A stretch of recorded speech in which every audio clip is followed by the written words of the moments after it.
Unë adhuroj Google Maps, aplikacionin, sepse më ka mësu diçka që du ta kisha mësu qysh 5 vjeç. Sepse Mapsi ka një refleks shumë çuditshëm.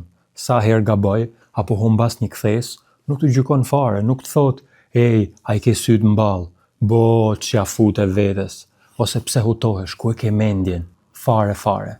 Thjesht për llogarit trajektorën më të mirë për te destinacioni. Në një institut të zhvillimit të trurit të fëmijës në Pekin, u studiuan 480 fëmijë, mosha 3 deri në 12 vjeç, dhe gjetën se genialiteti i fëmijët nuk fillon me IQ-n, fillon me një refleks emocional që prindërit u mësojnë pa dashje.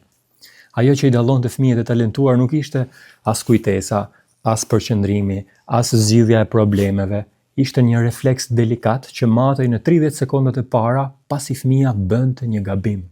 Dhe cili ishte ky refleks që matej sa po fëmia gabonte?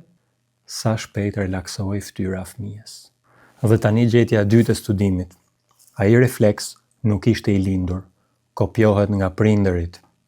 Kur një prind ngryset ose shfryn dhe i thot fëmijës, "A i ke syt mball, ku e ke mendjen, pse hutohesh", sistemi nervor i fëmijës e barazon gabimin me kërcënimin.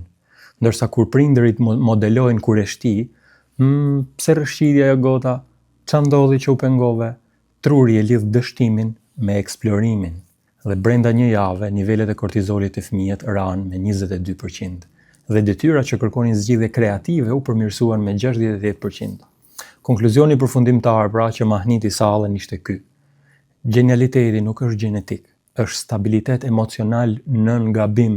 Kështu që sa herë që ju qëndroni qetë pas gabimit fëmijës dhe shprehni kureshti, ju nuk po urritni vetbesimin.